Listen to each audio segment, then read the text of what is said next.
The Galactic Council had ruled over thousands of star systems for more than 12,000 years. 5 ancient alien races sat on the council and made decisions for everyone else in the galaxy. They believed they were the smartest, the strongest, and the most important beings in the universe. The reptilian Draknor controlled the military forces. The crystalline Vexians handled all scientific matters. The insect-like Thren managed industry and production. The gaseous Zephrons worked as diplomats. The amphibious Quellan preserved culture and history. When humans sent their request to join the council, the alien leaders laughed. They actually laughed at the idea of letting humans sit among them. Ambassador Jack Morrison stood in the massive council chamber wearing his best uniform. He had practiced his speech many times on the journey from Earth. His assistant, Lieutenant Karen Phillips, stood behind him holding a data tablet. The tablet contained information about human achievements, trading opportunities, and new technologies that Earth could share. Council Speaker Thraxus was a Draknor whose scales showed his great age. He waved one clawed hand at Jack and dismissed him like he was nothing important. The translation device in Jack's ear made sure he understood every word. Your species has barely left your own solar system. You fight wars with each other. You damage your own planet. You are like children playing with fire. The council does not waste time on babies, Thraxus said. Jack felt his jaw tighten but kept his face calm. With respect, Council Speaker, humanity has many things to offer. We adapt quickly. We create new ideas. We never give up. Never give up? Asked Councillor Vesh, a Vexian whose crystal body split the chamber's light into rainbow colors. You mean you are reckless? You refuse to accept your proper place. We have studied your history. You are violent and chaotic. Karen wanted to speak up and defend humanity, but she had to stay quiet unless someone asked her a direct question. She gripped the tablet harder and said nothing. The Thren representative clicked its mouthparts together in a way that meant it found humans amusing and stupid. The council has met 1,000 species like yours. Most learned to be humble. Those who did not learn became problems we had to solve. Jack understood the threat clearly. These aliens were telling him that they could destroy Earth if humans did not obey. We are not asking for charity, Jack said in a firm voice. We want partnership. We want to help each other. We have resources and ideas that could make the council even better. You have nothing we need, Thraxus stated with cold finality. Your request is denied. You must stay in your home system. If you try to expand beyond it, we will consider that an act of war against council territory. This meeting is over. The floor platform under Jack's feet began to lower. As he and Karen descended toward the transport area, Jack saw the council members turning away. They had already forgotten about humans. Back on the human ship called Endeavor, Captain Henry Blake waited to hear what happened. The ship floated in neutral space.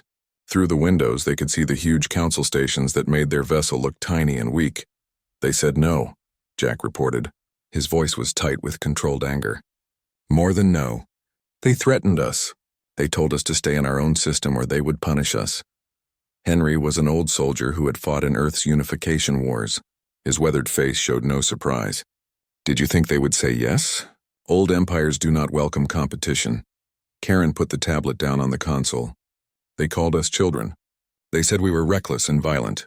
They looked at our entire species like we were insects beneath their notice. To them, we probably are insects, Henry said. The question is what we do about it. The answer came 3 weeks later. It did not come from Earth's diplomats. It came from the Council itself. A Draknor battle fleet appeared at the edge of Earth's solar system. 20 massive warships arrived, each one as big as a small moon. Their weapon systems glowed with barely controlled energy. The lead ship sent a message on every frequency. By order of the Galactic Council, humanity is forbidden from space exploration. All ships beyond your moon will be destroyed. All colonies on Mars and the outer planets must be emptied within 1 cycle. If you do not obey, we will take action against your home world. You have been warned. On Earth, the United Planetary Government held an emergency meeting. President Linda Hayes spoke to the Government Council. Her face appeared on screens all over the planet. For the first time in our history, humanity faces a threat from the stars. The Council has given us an ultimatum: retreat or be destroyed. General Marcus Webb was in charge of Earth's military forces. He stood up to speak. Madam President, our analysis is clear. We cannot win a normal war against the Council.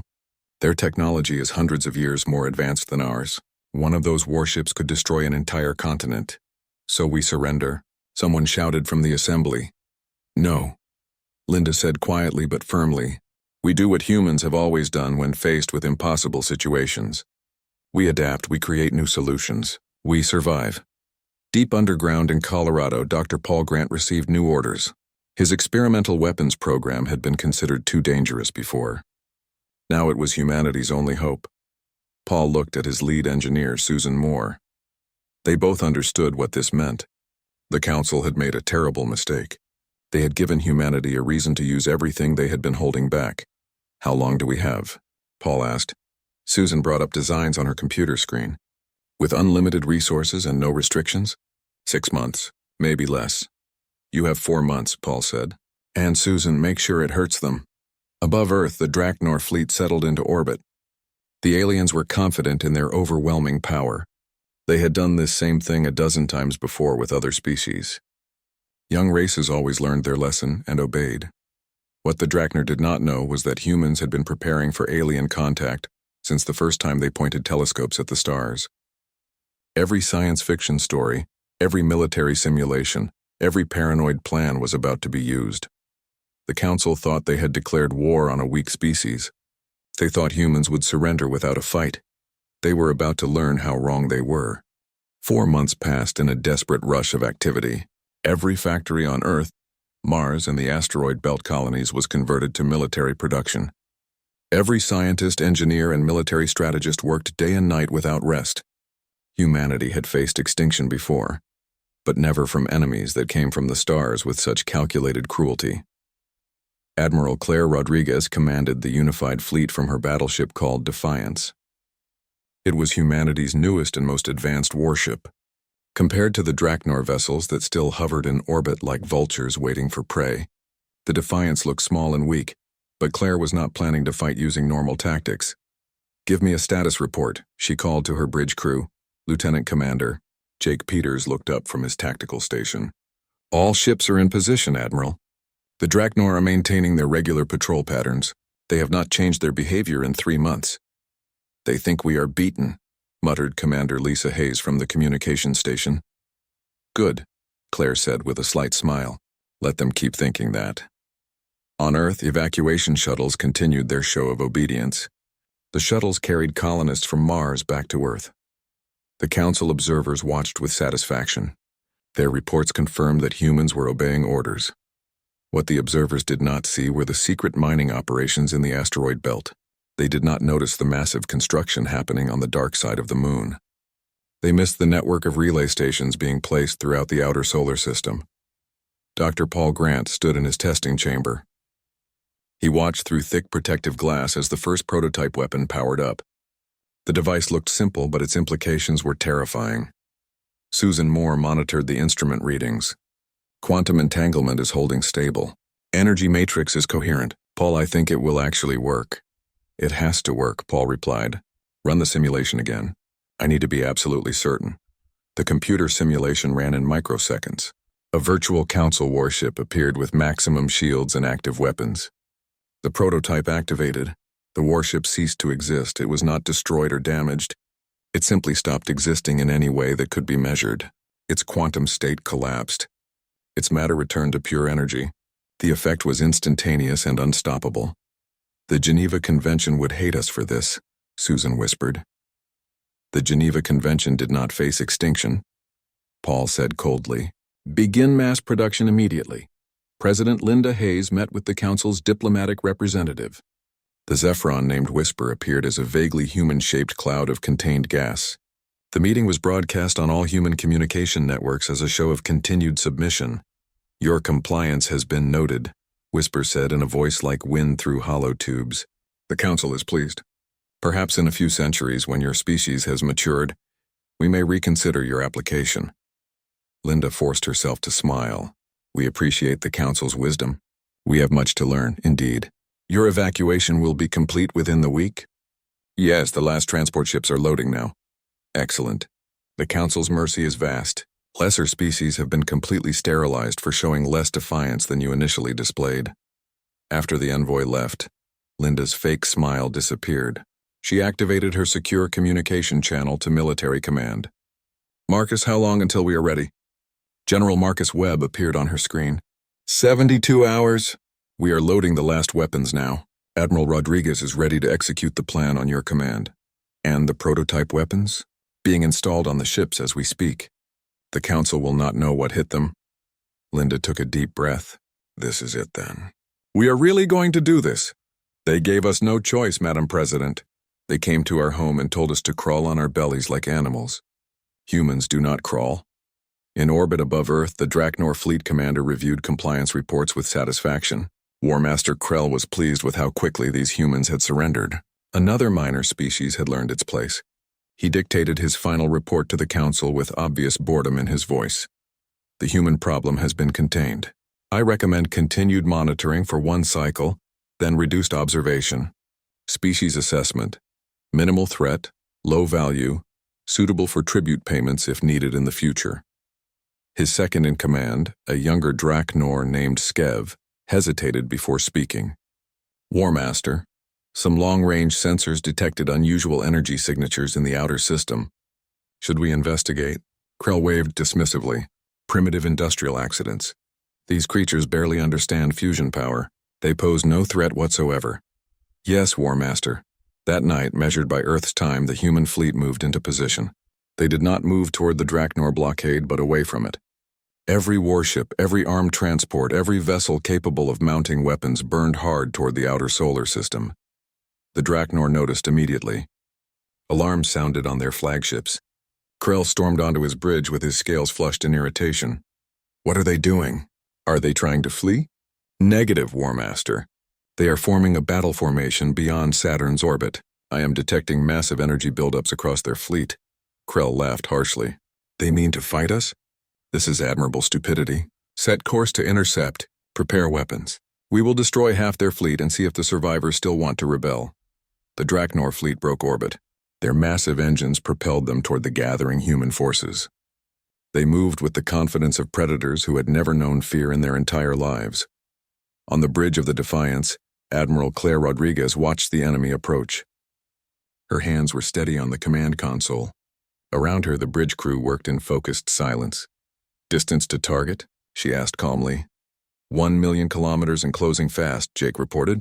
What is their formation? Standard battle wedge. They are not even deploying full shields. They think this will be easy. Claire allowed herself a small smile. All ships, this is Rodriguez. Humanity did not crawl out of caves, survive ice ages, split the atom and reach for the stars just to bow before bullies. Today we show the Council what humans are truly made of. All batteries, prepare to fire on my mark. The 2 fleets closed the distance between them. The Draknor charged their weapons, expecting to see human ships scatter in panic. Instead, the human formation held perfectly steady. War Master, they are powering weapons, Skev reported with confusion in his voice. They are actually going to engage us in combat. Then we will teach them their final lesson, Krell snarled. All ships fire at will. Energy beams shot out from the Draknor fleet. Brilliant lances of destructive power that could vaporize mountains struck the human shields. Several ships buckled as their defenses were overwhelmed, but then humanity fired back. And the universe learned that humans did not play by the Council's ancient rules. The first volley from the human fleet was nothing like what the Draknor expected. There were no energy beams, no plasma torpedoes, no conventional weapons they could measure and defend against. Instead, space itself seemed to shimmer and ripple in strange ways. 3 Draknor warships simply vanished from existence. War Master Krell stared at his tactical display in complete disbelief. Report immediately. What just happened to Battle Group 3? Skev worked frantically at his console, but the readings made no sense at all. I do not know, War Master. They are just gone. There is no debris field, no energy signatures, no distress signals. It is as if they never existed in the first place. That is impossible. Run full diagnostics on all sensors. This must be a malfunction. But it was not a malfunction at all. On the bridge of the Defiance, Dr. Paul Grant monitored the quantum displacement weapons from a science station he had insisted on operating personally. The device he had spent 4 desperate months perfecting had worked exactly as designed. Target quantum signature destabilized successfully, he reported in a clinical voice. Matter energy conversion complete. The ships have been reduced to random particles scattered across several dimensions. Admiral Claire Rodriguez felt a chill run down her spine despite the weapon's success. How many more shots do we have? Each weapon can fire once before it needs a 12-hour recharge cycle. We have 43 weapon installations across the entire fleet. Then we need to make every single shot count. Target the next group immediately. The human fleet advanced steadily forward. Space rippled again. 4 more Draknor vessels ceased to exist. The massive warships that had inspired such terror just minutes ago were being erased from reality, like mistakes on a drawing board. Krell finally understood what was happening. These humans had developed something far beyond Council technology, something truly terrifying in its power. All ships break formation and scatter. Deploy full shields immediately. Retreat to minimum safe distance. But humanity had prepared for that response as well. As the Draknor fleet broke apart and tried to scatter, smaller human vessels darted forward with reckless speed. Fast attack craft no larger than shuttles moved with suicidal bravery. They were piloted by volunteers who knew they would probably not survive the battle. Lieutenant Amy Foster flew her interceptor straight into the heart of the enemy formation. Her targeting computer screamed warnings that she completely ignored. Strapped to her craft's hull were humanity's second surprise weapon, relativistic kill missiles. This is Foster to Defiance, beginning my attack run. It has been an honor to serve, she transmitted calmly. Godspeed, Lieutenant, Claire replied softly, knowing what was about to happen. Amy armed the missiles and fired them at point-blank range. The projectiles had been accelerated to a significant fraction of light speed. They struck Draknor shields with the force of strategic nuclear weapons, but they did not explode on impact. They simply punched through the shields through pure kinetic energy. Their tungsten cores continued through armor, through hull, through the interior of the warships until they emerged on the other side in sprays of molten metal and escaping atmosphere. Amy's interceptor was caught in the blast wave from her own attack. Her last transmission was a whoop of pure triumph, before her signal cut to nothing but static. Across the battlefield, 26 more interceptor pilots made similar sacrifices. They flew directly into enemy formations and unleashed devastation at ranges where they could not possibly survive.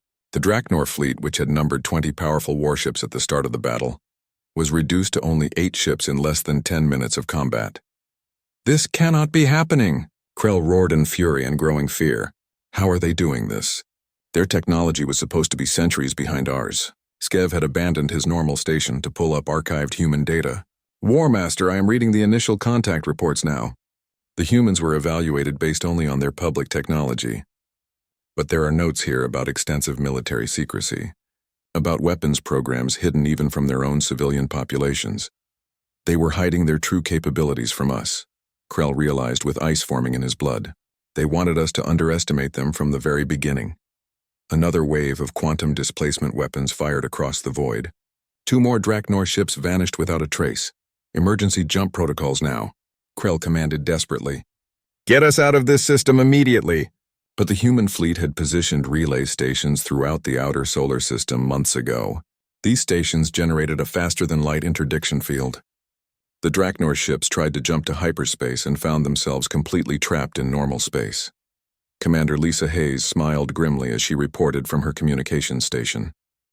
Their distress signals are being jammed, Admiral. The Council has absolutely no idea what is happening out here. Claire stood up from her command chair. All ships close to final weapons range. Let us finish this battle. The remaining Draknor vessels fought with desperate courage. Their crews finally understood they were facing their own extinction. They managed to destroy a dozen human ships with their superior firepower when their weapons connected with targets. But humanity fought with the desperation of a cornered species. And desperation had made them dangerously creative. The battleship Defiance closed with Krell's flagship. The massive Draknor warship dwarfed the human vessel completely.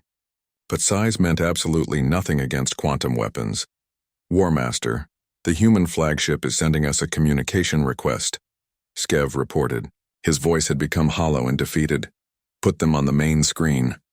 Admiral Claire Rodriguez appeared on the Draknor view screen. Krell saw a human female, younger than he had expected, with eyes that held absolutely no mercy. War Master Krell, surrender your fleet immediately. You have lost this battle. Krell drew himself up to his full imposing height. His scales bristled with defiance. The Draknor do not surrender to prey species. Then the Draknor die here today, Claire replied with simple finality. You came to our home system and told us to kneel before you. You threatened to destroy our world if we did not obey. Did you really think we would go quietly into extinction? The Council will avenge us. More fleets will come. Larger fleets? You cannot possibly stand against the entire galaxy. Claire's expression did not change at all. Maybe we cannot win in the end. But we will make you pay dearly for every single inch of space. And after today, the Council will know that humans are not prey animals to be hunted. We are predators too. Fire all weapons. The Defiance unleashed everything it had in one devastating barrage. Quantum displacement weapons, relativistic missiles, nuclear-tipped torpedoes, electromagnetic pulse bombs, and conventional railguns. The bombardment was excessive and brutal, far beyond what any military doctrine would recommend. Krell's flagship buckled and broke under the merciless assault. Its shields collapsed completely. Its hull breached in a dozen places simultaneously. The War Master's last thought before his bridge explosive decompressed into space was that the Council had made a terrible, fatal mistake. The few remaining Draknor ships saw their commander's flagship destroyed. They attempted one final desperate charge at the human fleet. They were eliminated systematically and efficiently. The human fleet worked with the cold precision of surgeons removing a cancer. When the battle finally ended, the human fleet hung victorious in the cold void of space. But the price had been terribly high. 37 human ships were destroyed completely. Over 8,000 crew members were dead, including all 26 interceptor pilots who had made their suicide runs. Admiral Rodriguez broadcast a message to all surviving ships. All vessels submit damage reports immediately. We have wounded to care for and repairs to make, but we are not done yet. Not by a long way. That was just the first round of this war. Jake Peters looked up from his tactical station. His face had gone pale. Admiral, we have intercepted Council communications. They know something major happened here. They are sending an inquiry fleet to investigate what occurred. How long before they arrive? 2 weeks at most. Maybe less, Claire nodded slowly and grimly. Then we have 2 weeks to prepare for round 2. Paul, can you get more quantum weapons operational by then? Dr. Paul Grant looked exhausted, but his determination had not wavered. We will need to salvage the weapons from our damaged ships, but yes, we can arm the fleet again. President Linda Hayes appeared on the communications channel from Earth. Admiral, the entire world is watching and waiting. What do we tell them? Claire looked at the debris field floating in space. She thought of the brave pilots who had died. Then she made her choice. Tell them the truth. Tell them that humanity just declared war on the Galactic Council. And tell everyone to get ready because the real fight is only beginning. The council chamber erupted into chaos, unlike anything witnessed in its 12,000-year history. Holographic displays from across the galaxy flickered with emergency reports. Each report was more disturbing than the one before it. Speaker Thraxus slammed his clawed hand down hard on the ancient podium. His scales had flushed dark with pure rage. An entire Draknor war fleet has been destroyed? How is this even possible? Counselor Vesh's crystalline form pulsed with agitated colors. We are receiving broken data fragments from the battle site. Before all communications were cut off completely, War Master Krell managed to transmit partial sensor logs. The humans deployed weapons that violate all known laws of physics. Show me these logs immediately, Thraxus demanded. The central holographic display activated. Council members watched in stunned silence as the recording showed massive warships simply ceasing to exist. They saw small human fighters making impossible suicide runs. They watched as centuries of established military doctrine crumbled before desperate innovation and ruthless creativity. The Thren representative, Counselor Zix, clicked its mandibles together nervously. This changes absolutely everything. The humans were evaluated and classified as minimal threat. These weapons, this level of tactical sophistication, it all suggests very deliberate deception on their part. They hid their true military capabilities from us, agreed Counselor Whisper. The Zephron diplomat who had met with President Hayes now realized that meeting had been a carefully calculated performance by both sides. We believed we were dealing with primitive children. We were completely wrong. Counselor Mara, the Quellan cultural expert, rippled through several colors that indicated deep concern. The question facing us now is not how they managed to deceive us. The question is what we do about this situation. They have proven conclusively that they can destroy our fleets. Then we send more fleets, Thraxus growled through clenched teeth.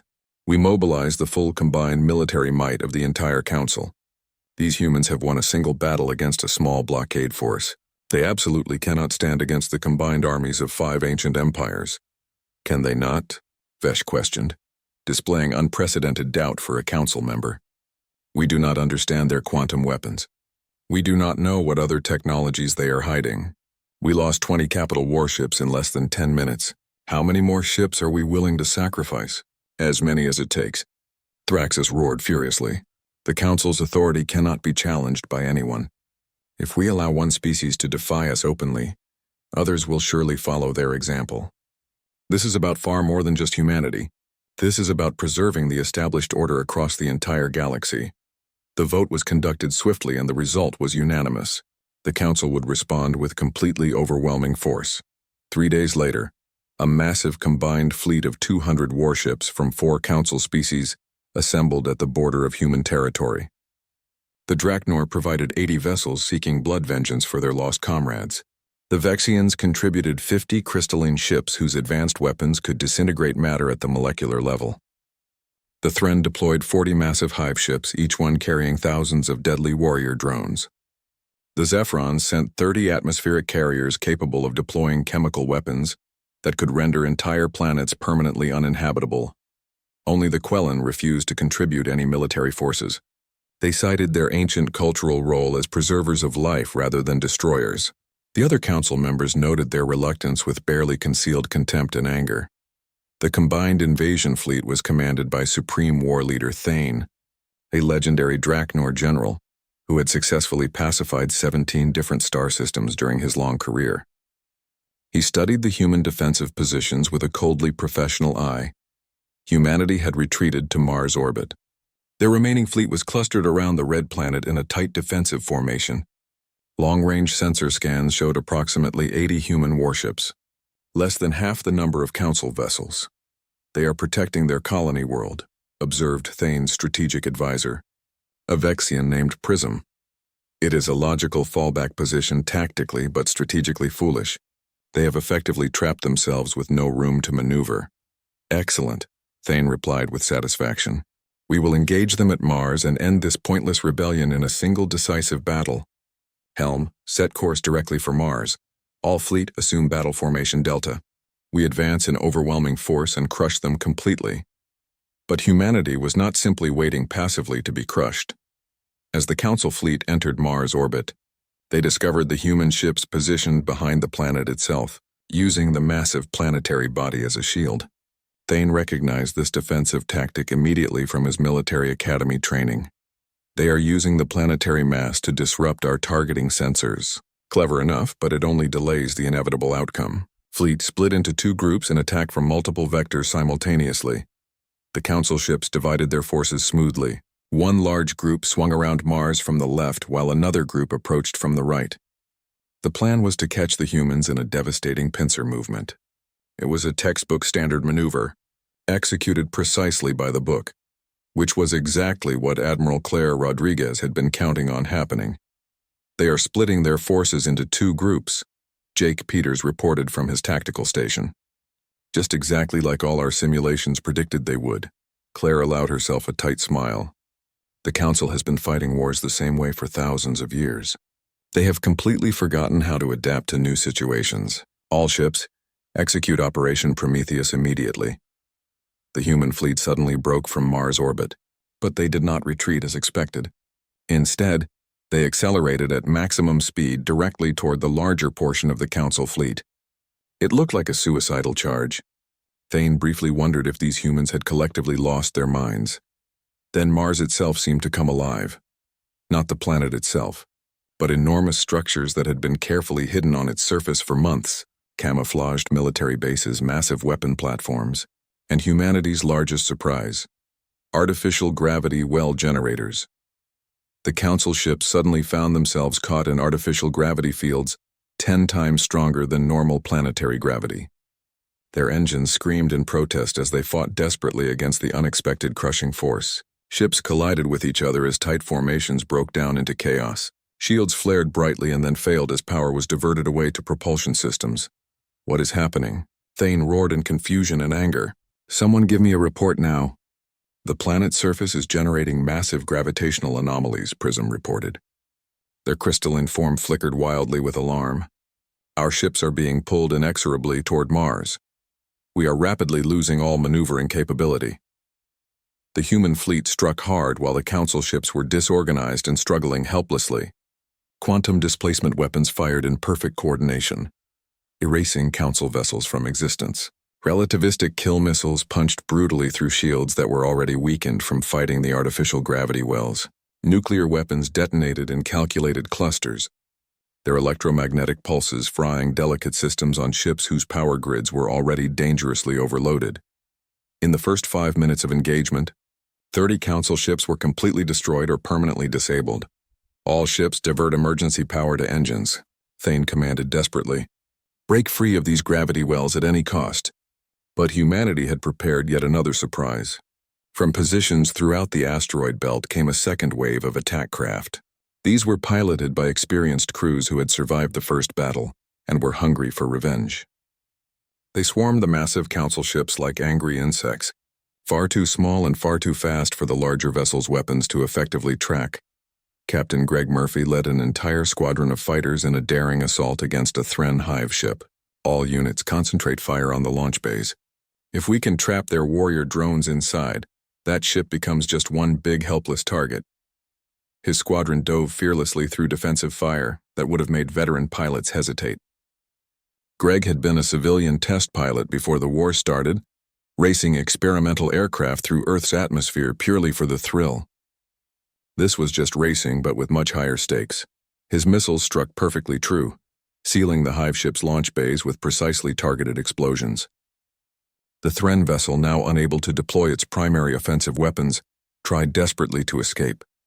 It was caught and eliminated by quantum displacement fire from the battleship Vengeance. Supreme War Leader Thane watched his carefully planned assault collapse into complete chaos. Half his invasion fleet was destroyed or crippled. The humans fought with a deadly combination of advanced technology and vicious tactical creativity that defied all his centuries of military experience and training. Sir, we must order a retreat immediately, Prism urged desperately. We are taking completely unsustainable casualties. Thane's warrior pride fought bitterly against his survival instinct. To retreat now was to admit total defeat, to confirm publicly that humans could successfully challenge the Council's military supremacy. But another devastating wave of quantum weapons. 6 months after the Battle of Mars, the Galactic Council convened in another emergency session. But this time the ancient chamber felt very different. Empty seats marked where representatives of client species had once sat. Many had quietly withdrawn their allegiance to the Council, waiting carefully to see which way the winds of change would blow. Speaker Thraxus looked much older now. His scales had dulled considerably from constant stress. Around him, the remaining Council members argued with an urgency that would have been completely unthinkable just 1 year ago. We have lost 17 more military engagements, Councillor Zix reported. Its mandibles clicked anxiously. The humans have begun offensive operations throughout our territory. They are liberating our tributary species one by one, offering them protection in exchange for joining their alliance. Liberating? Thraxus spat bitterly. They are stealing our vassals and our territory.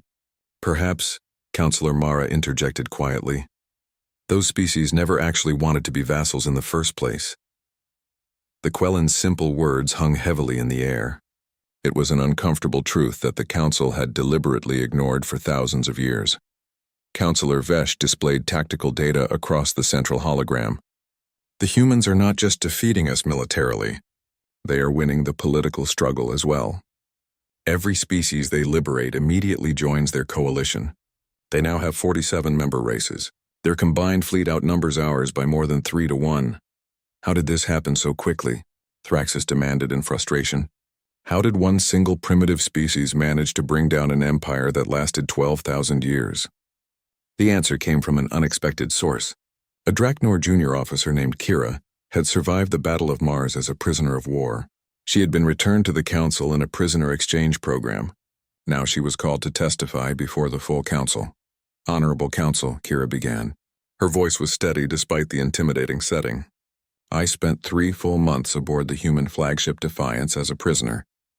I was treated well during my entire captivity. They fed us properly, gave us full medical care, and allowed us to communicate freely with our families.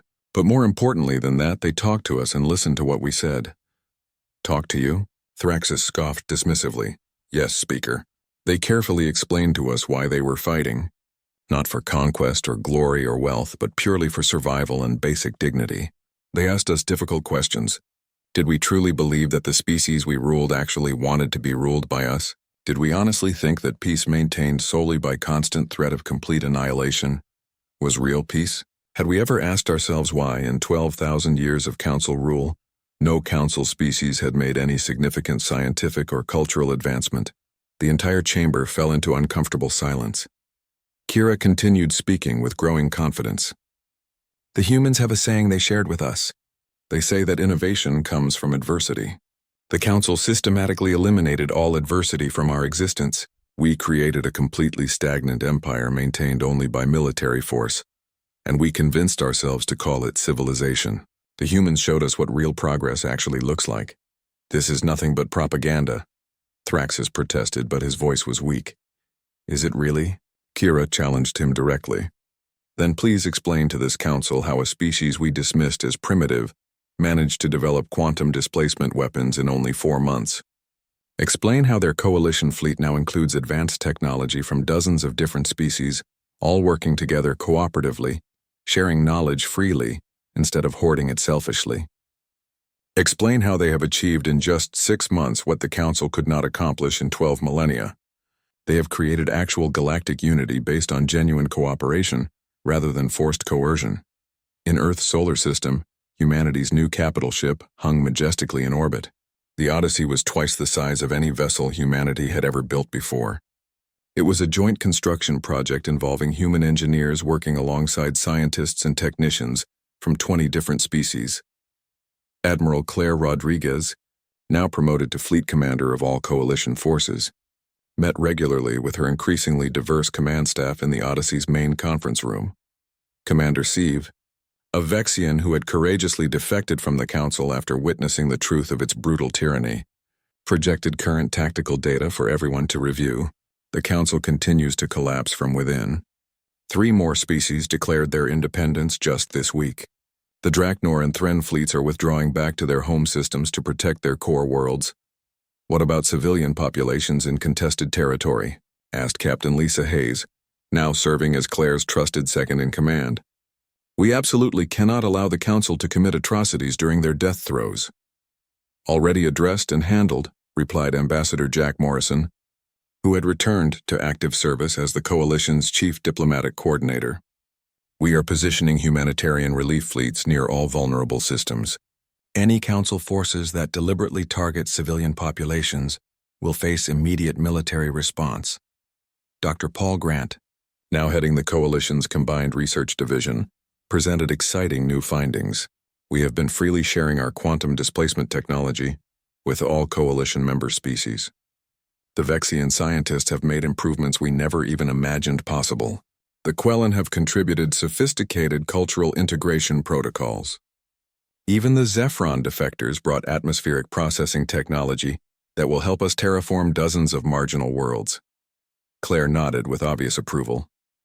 That is exactly what makes us fundamentally different from the Council. We share our knowledge freely. We grow stronger together. President Linda Hayes appeared via hologram transmission from Earth. Fleet Commander, the Coalition Assembly has completed its vote. We are ready to make a formal diplomatic offer to all remaining Council members. Even after absolutely everything they have done to us, someone questioned doubtfully. Especially after everything they have done, Linda replied firmly. We are not seeking simple revenge. We are actively building something better than what existed before. 2 weeks later, a coalition diplomatic vessel approached the Council's central station carefully. Aboard the ship was Ambassador Jack Morrison, the exact same human who had been dismissed so contemptuously less than 1 year ago. This time, when he stood before the Council, the chamber was not filled with mocking laughter but with wary respect mixed with fear. Speaker Thraxus regarded the human ambassador with something approaching resignation. You have won completely, Ambassador Morrison. What are your terms of surrender for us? Will you dismantle the Council entirely? Will you scatter us across the galaxy as punishment? Jack shook his head slowly. We are not the Council. We do not rule other species through fear and intimidation. We are offering you exactly the same thing we have offered to every other species. Full membership in the Coalition as completely equal partners. Equal partners? Counselor Vesh questioned in obvious disbelief. After we attempted to exterminate your entire species? After you tried and failed, Jack corrected gently but firmly. The Council is finished as a military force. Everyone knows that now, but you still have tremendous value to offer. The Draknor possess centuries of strategic military knowledge. The Vexians are brilliant scientists and researchers. The Thren are master engineers and builders. The Zephrons are highly skilled diplomats. The Quellan are precious cultural preservers. The entire galaxy desperately needs all those skills. We just do not need them wielded as weapons of oppression anymore. Counselor Mara, the Quellan who had been quietly questioning the Council's oppressive methods from the very beginning, rippled through colors indicating cautious hope. You would truly accept us into your coalition, after absolutely everything that has happened? Humanity knows quite a bit about redemption and second chances, Jack replied honestly. We have made plenty of terrible mistakes throughout our own long history. We learned through hard experience that holding grudges indefinitely does not build any kind of positive future. So yes, we will accept you gladly. Not as conquered subjects, but as genuine partners in building something better, but only if you can truly accept that you are no longer the ones in absolute charge. Thraxus remained silent for a very long moment. Finally, he spoke with a voice that carried the weight of thousands of years of history, coming to a definitive end. The Council has always ruled purely through strength and force. You humans have taught us a painful lesson. There is a critical difference between strength and power. Power can be lost in a single moment, as we discovered to our great cost. But true strength, real lasting strength, comes from unity, innovation, and the moral courage to admit when you are completely wrong. He stood slowly from his ancient seat. His scales caught the chamber's light one final time. I am the last speaker of the Galactic Council. I hereby formally dissolve this body, and accept your generous offer of coalition membership on behalf of my people. May we eventually prove ourselves worthy of the mercy you have shown us today. 1 full year after the initial confrontation, the coalition had grown to include 73 different species. The galaxy was completely unrecognizable compared to the